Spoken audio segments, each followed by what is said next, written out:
Hey Burbank, I'm Jonathan Jones. Hey Burbank, I'm Mary Movsesian. Today we'll be covering BUSD's virtual State of the Schools event, take a sneak peek at the 2022 Burbank Tournament of Roses float, sit down with Vice Mayor Jess Talamontes, and speak with Mickey DiPaolo, a one-of-a-kind Burbank resident. Our first story is about the Burbank Public Library and their recent initiative, Mental Health in Uncertain Times, a collection of virtual events and community activities to encourage conversations about mental health. In March, residents were invited to submit their favorite uplifting quotes to the library. Select quotes will be posted along the Chandler Bike Path in May during Mental Health Month.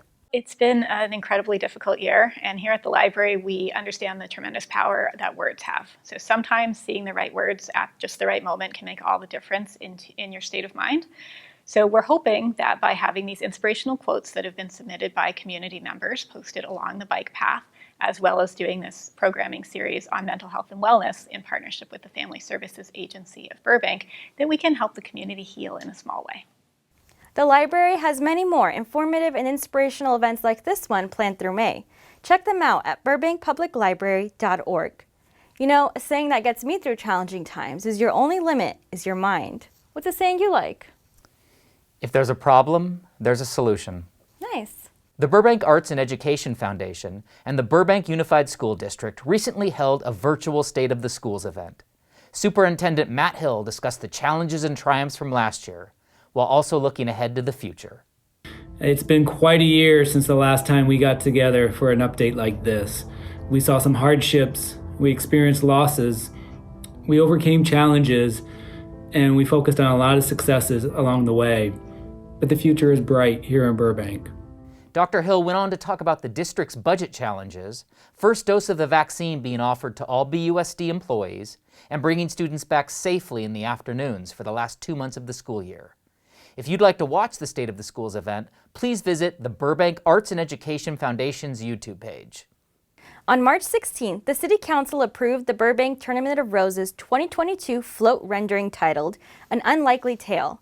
The theme of the Pasadena Rose Parade is Dream, Believe, Achieve, celebrating education's ability to open doors, open minds, and change lives.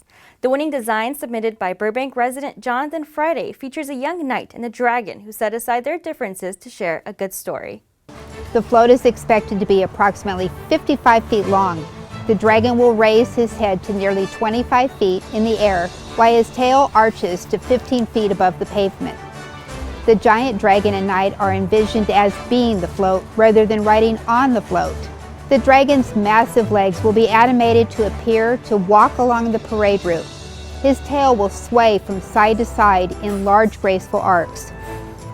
I would like to acknowledge and thank Burbank Department of Water and Power for their continued support, as well as various other departments within the city, including Parks and Recreation and the Burbank Police Department, as well as the support of the City Council.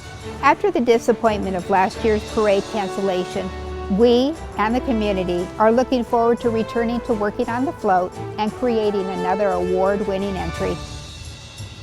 Stay safe and healthy!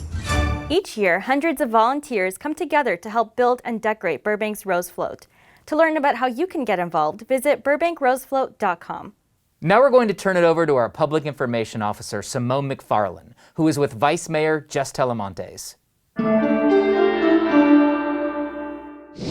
So welcome. Today we are here with Vice Mayor Jess Talamontes, and he has been a City Council member for our City of Burbank for the last 11, almost 12 years now. You were mayor during the city's centennial celebration. Do you want to talk about some of the achievements that happened during that time period? It was just an exciting year. I mean, obviously, celebrating 100 years, the city and everybody else that participated.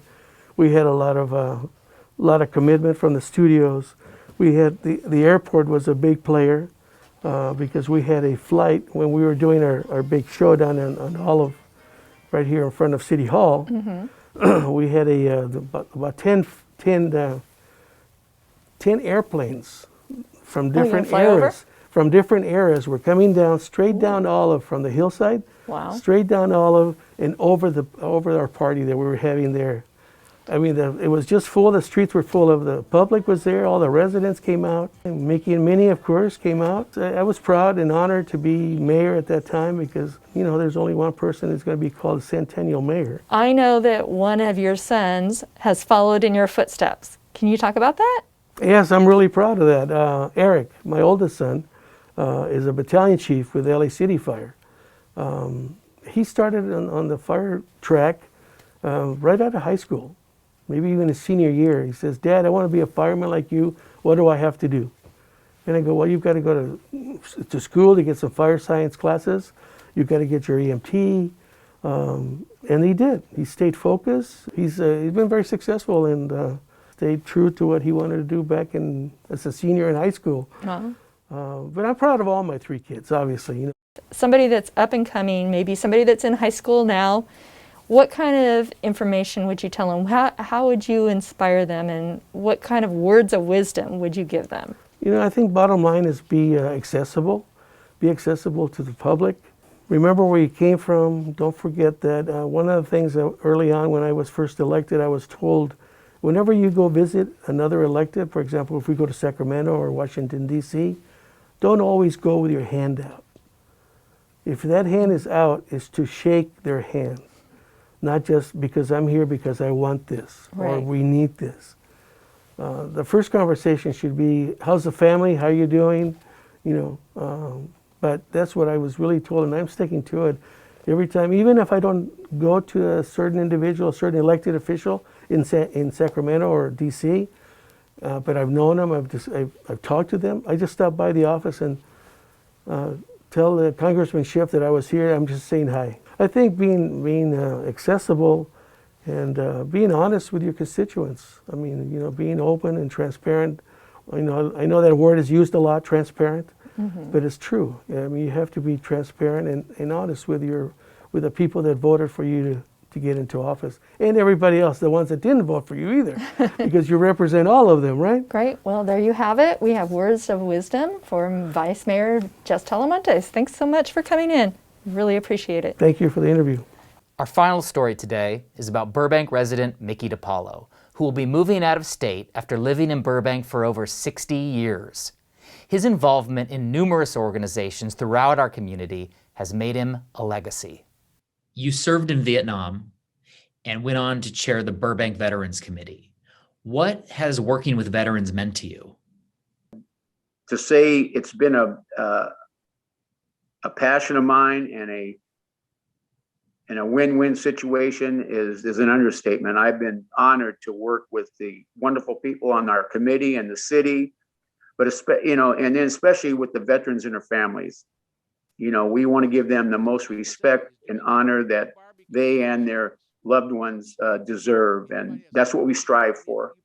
Nothing political. We just want to do what we can to let people know that none of us will ever forget the sacrifice that they made and their son or daughter made. What does volunteerism mean to you, Mickey? Selfishly speaking, it does more for me than the person or people that I serve or I coach, because it is such I can't describe the wonderful feeling and what you take away from it as a human being. You ran 23 straight LA marathons. What do you enjoy most about running? If you get out there and use the gifts that the good Lord gave you, you feel a lot better mentally, physically, your relationships with others, as far as on the job, family, it's nothing but a plus. I can't say enough about any kind of physical exercise. If you have the opportunity to do it, you'll never regret it. That's me after my first LA marathon. Congratulations. Thank you, sir. What you can't see is me clutching a guardrail trying to stand upright. I can relate to that. It's like you say, it's kind of like life. There are peaks and valleys for 26 miles. You just hope that the peaks are more than the valleys. But yeah, it's great. And it's a wonderful feeling to finish one. Mickey, thank you for joining us today. Illinois is lucky to have you. Thank you, Jonathan. I appreciate it. And once again, God bless the city of Burbank, and thank you for all you have done for me and my family since 1956. I'll treasure these. I'll keep it in my heart forever and be forever grateful.